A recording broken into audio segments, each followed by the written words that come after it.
I never thought I'd reach a point in my relationship where I look at the person I love and genuinely have no idea how we ended up here. Not at a breakup, not at some dramatic explosion, but at this quiet, exhausting, suffocating, slow motion unraveling of something that used to feel strong and safe. My name is Mia. I'm 27, and for the last several months, I've felt like I'm walking through some emotional maze with no map and no exit signs. My boyfriend, Evan, 29, used to be the most grounded person I knew. The kind of man who had routines, ambitions, a stable job, friends, hobbies, balance. He wasn't perfect, but he had this calm, reliable presence that made me feel like life was manageable. And then one day, that foundation just cracked. Everything changed the day he quit his job. It was a regular Tuesday. Nothing remarkable. I came home after work completely drained, dreaming of leftover pasta and silence. Evan was sitting at the kitchen table, not moving, staring at nothing. Not his phone, not the window, just nothing. Something twisted in my stomach. Then he said, "I need to tell you something." If there's one sentence that never leads anywhere good, it's that one. He swallowed and said, "I quit today." Just like that. No build-up. No context.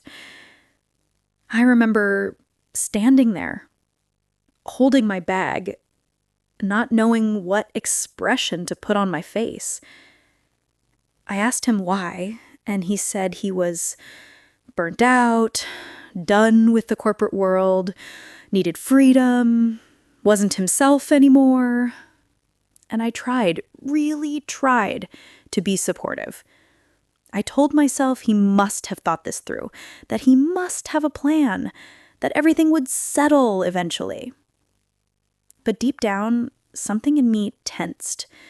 A very quiet fear planted itself somewhere in my chest. Because we had plans, responsibilities, rent, bills, savings goals. And suddenly, everything was up in the air. He kept promising, "I'll start freelancing. This will be temporary. This is for the better." I wanted to believe him. But looking back, that day was the start of a long slide neither of us saw coming. At first, him working from home felt cute, even comforting. We'd drink coffee together in the morning. I'd kiss him on the head before leaving for work. He'd text me tiny updates throughout the day. He seemed lighter, freer. But that phase lasted maybe 2 weeks. Then everything turned into chaos. He started sleeping in later and later. He started working less and less. And the frustration, God, it came out of nowhere. He was irritable, short-tempered, sensitive to everything. A dish in the sink? A trigger. Me asking how his day went? A trigger. The mail arriving late? Somehow also a trigger. And the worst part, we began fighting constantly. Small disagreements would turn into these suffocating emotional storms. And every time we fought, Evan would do this thing that broke me a little more each time. He shut down. Not angrily, not dramatically, just gone. Emotionally unplugged. He wouldn't speak, wouldn't look at me, wouldn't respond to anything. He would retreat into this cold, unreachable version of himself. And it didn't last an hour. It lasted days. I'd go to bed alone, eat dinner alone, wake up next to someone who acted like a roommate or a ghost. Eventually, it reached a point where I stopped recognizing my own life. I'd come home from work and he'd be at his desk in the bedroom, headphones on, hoodie up, blinds closed, lit only by the blue glow of his monitor. Sometimes he was gaming to relax, sometimes watching YouTube for inspiration, sometimes doom scrolling. And if I dared interrupt, he'd snap. "I'm working. You don't understand how stressful this is. Can't you just give me space?" But I was drowning too. I was carrying us both financially. I was emotionally exhausted. I missed my partner. I missed the softness we used to have. And worst of all, I started feeling like a burden in my own home, a problem, an inconvenience, something he had to deal with. It's terrifying how fast love can start to feel one-sided. 2 weeks ago, we had a particularly ugly argument. Honestly, I don't even remember what triggered it. Something stupid, a forgotten chore, a rushed comment, a misunderstanding. But it spiraled fast. I said he was avoiding reality.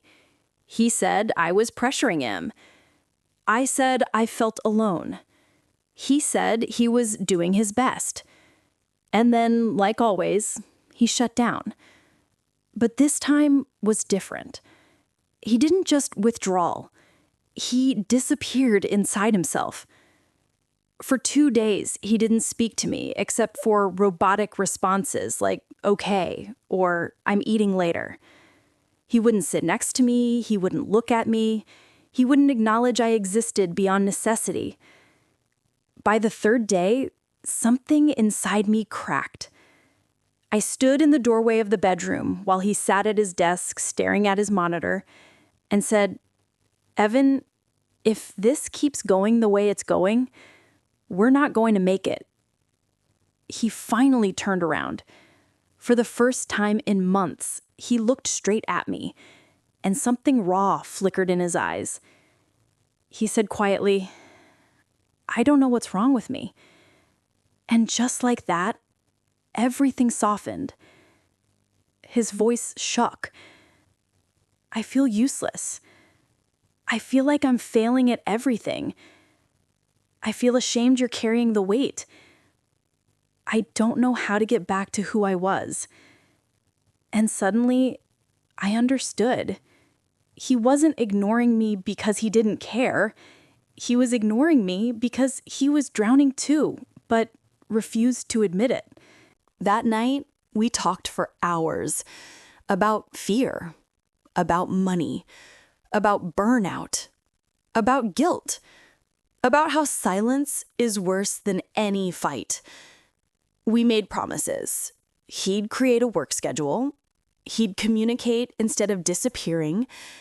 I'd stop carrying everything alone. We'd be honest, even when it's uncomfortable. We'd check in with each other every day. It didn't magically fix anything. But something changed. A tiny opening. A small spark. A new softness. It's been a few weeks since that conversation. We still struggle. He still gets overwhelmed. I still get anxious. We still argue sometimes. But we're actually fighting for each other now, not against each other. He's sticking to a routine. He talks to me instead of shutting down.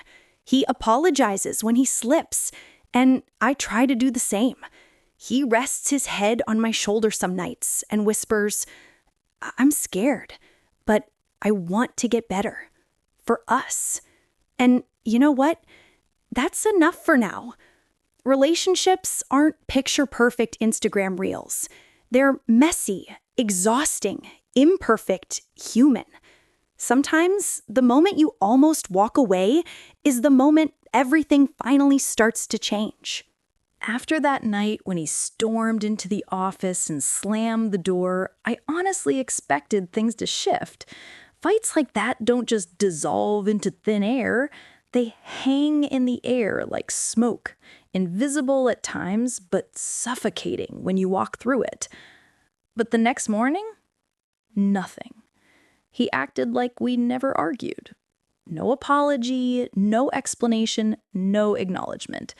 Just a tired morning while making coffee, as if we were two coworkers who politely pretended yesterday's meltdown didn't happen. And I stood there thinking, how do you fix a relationship when only one of you admits it's breaking? Over the next couple of weeks, something shifted. Not in him, but in me. I started noticing small things I used to overlook. The way he muttered to himself when his code didn't work. How he froze whenever I entered the room, like he was pausing something. The pile of dishes growing because he forgot. The nights he stayed up gaming instead of coming to bed. The way he never initiated conversations anymore. We lived together, but emotionally, it felt like a long-distance relationship.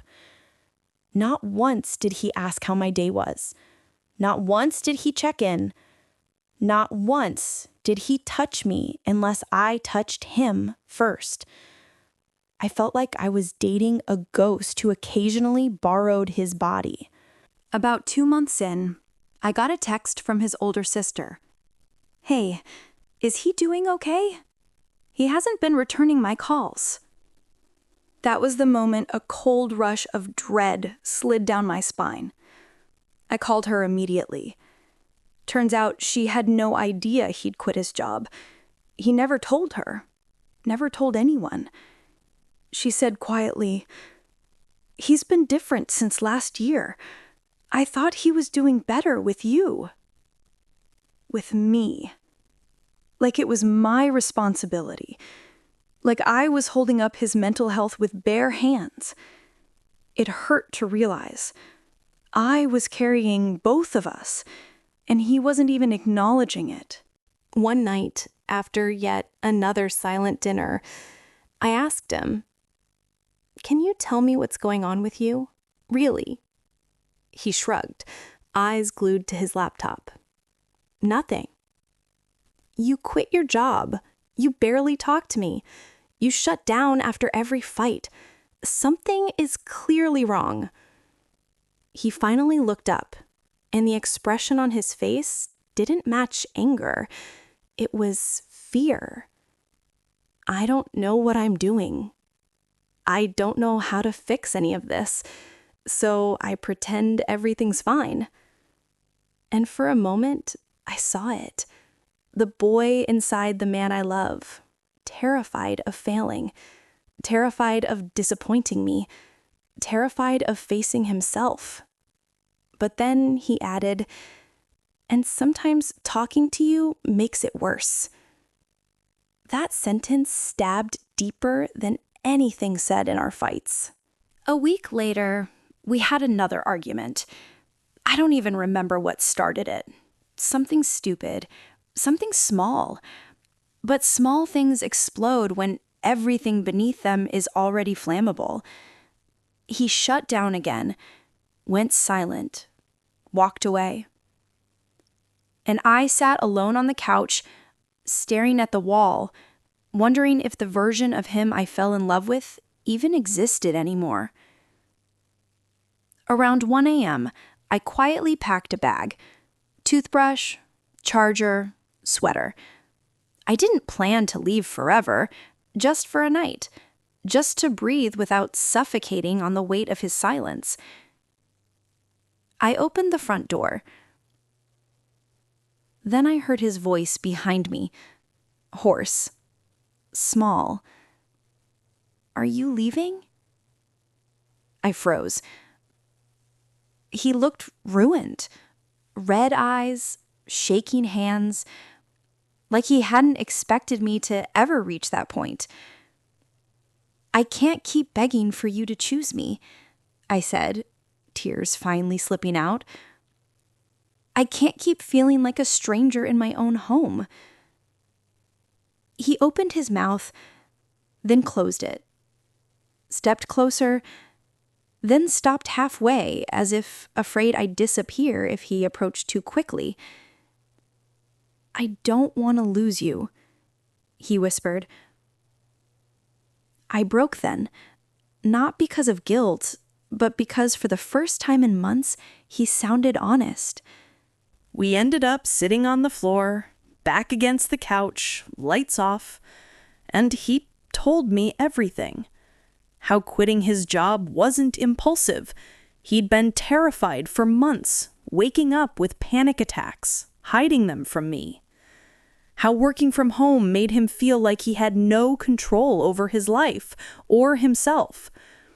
How every fight triggered this instinct to shut down because growing up, conflict always meant someone leaving. How he didn't ignore me to punish me, he did it because he genuinely didn't know how to handle emotions without shutting off. How he hated himself for relying on me so much. How the silence was easier than saying anything wrong. I didn't excuse him. I didn't label him a villain or a victim. But for the first time, I saw the whole picture, not just the surface symptoms. The next weeks were messy.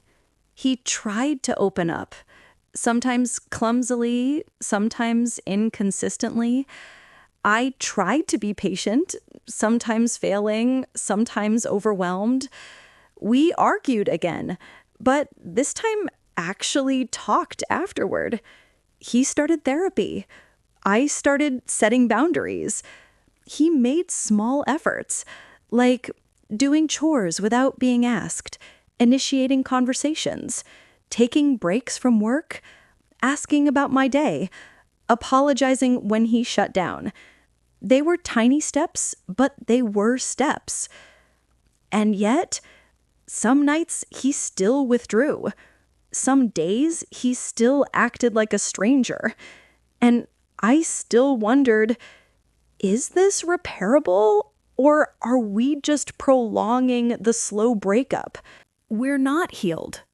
We're not perfect. We're not even stable every week. But for the first time in a long time, we're honest. He is trying, genuinely trying, and I'm trying too. But I don't know if effort is enough. I love him, deeply, painfully, stupidly. But I'm scared of building a future with someone who can disappear emotionally the moment things get hard. I'm scared of losing myself in his struggles. I'm scared of becoming his caretaker instead of his partner. I'm scared of waking up years later realizing I was always the one holding everything up. And that's why I'm writing this. Not to shame him, not to villainize him, not to justify myself, but because I'm tired, exhausted, emotionally stretched thin. And I don't know if staying is the brave thing or the foolish thing.